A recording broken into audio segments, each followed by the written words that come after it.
सुप्रभात बालकों। तो कल हमने पढ़ा था द्वितीय पाठ में कि जो चित्रग्रीव था वह उन कबूतरों को समझा रहा था। तो आज शुरुआत करते हैं। उसने कहा इदानीमप्येवं क्रियताम्, इस समय भी ऐसा ही किया जाना चाहिए। सर्वै एक चित्ती भूय जालम आदाय उड्डीयताम्, सर्वै सभी के द्वारा एक चित्ती भूय एक विचार वाले होकर के जालम आदाय उड्डीयताम्, जाल को लेकर उड़ जाना चाहिए। यह सभी को एक विचार वाला होकर के एक मत होकर के जाल को लेकर के उड़ जाना चाहिए, अथवा हम ऐसा कह सकते हैं सभी एक विचार वाले होकर के जाल को लेकर के उड़ जाओ।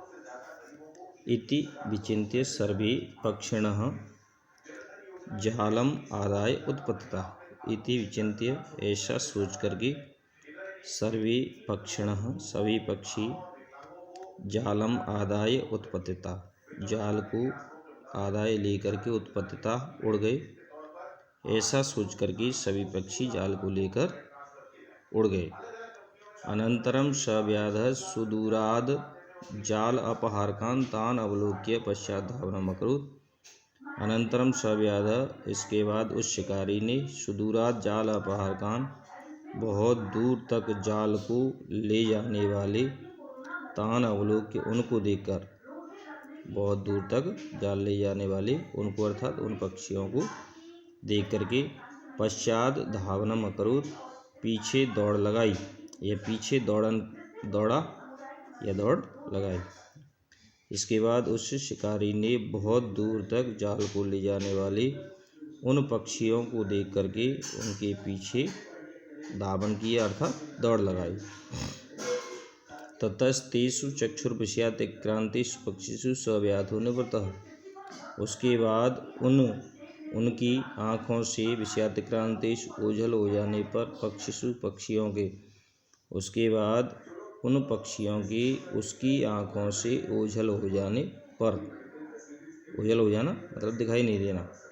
उसके बाद उस शिकारी के उन पक्षियों के आँखों से ओझल हो जाने पर सव्याधो निवृत्तः वह व्याध अर्थात शिकारी निवृत्तः लौट गया।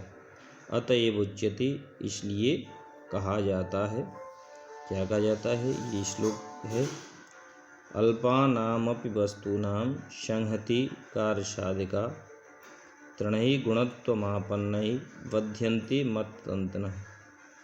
अल्पानाम अपि, अल्प यानी कमजोर, भी वस्तूनां वस्तुओं की, कम या कमजोर वस्तुओं की, संहति एकता, कार्य साधिका कार्य सफल करने वाली होती है।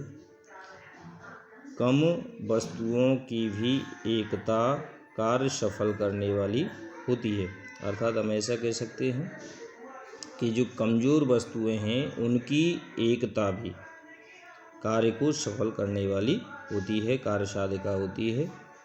जैसे तृणहि गुणत्वमापन्नैः, जैसे घास तृणों की गुणत्वमापन्नैः गुणता को प्राप्त होने पर बध्यन्ते बांध दिए जाते हैं।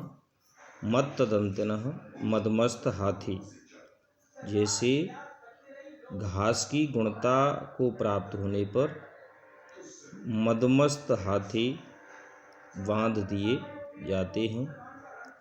मदमस्त हाथी का मतलब होता है, हम अपनी भाषा में उसको कह सकते हैं पागल हाथी कह सकते हैं, या पागल हाथी में अन्य हाथियों की अपेक्षा अत्यधिक बल होता है। तो यहाँ पर हम कह सकते हैं घास की गुणता को प्राप्त होने पर, यानी घास की संगति को प्राप्त होने पर, घास के इकट्ठा हो जाने पर, घास को एकत्रित कर देने पर, घास के तिनकों को एकत्रित कर देने पर, या उनको बट देने पर, बट देने मतलब उनको जोड़ के एक रस्सी बना देना, छोटी छोटी तिनकों को जोड़ करके एक रस्सी बना देना। तो उस रस्सी से जो मदमस्त हाथी है उसको भी बांधा जा सकता है वो भी बांध दिए जाते हैं। पूरा अर्थ हम इस तरह से करेंगे। अल्प वस्तुओं की अथवा कमजोर वस्तुओं की एकता भी कार्य को सफल करने वाली होती है।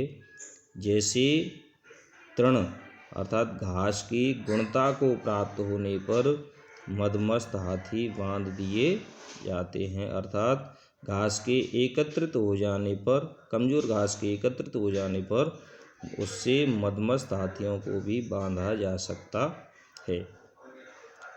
तो बालकों, इस तरह से ये हमारा पूरा पाठ है।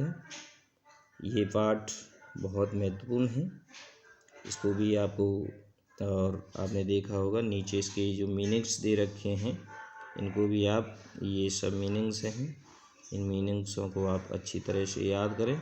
अगर इनको आप याद करते हो तो बहुत ज़्यादा अच्छा है। और अगर कोई समस्या हो तो आप पूछ सकते हो। इन्हीं में से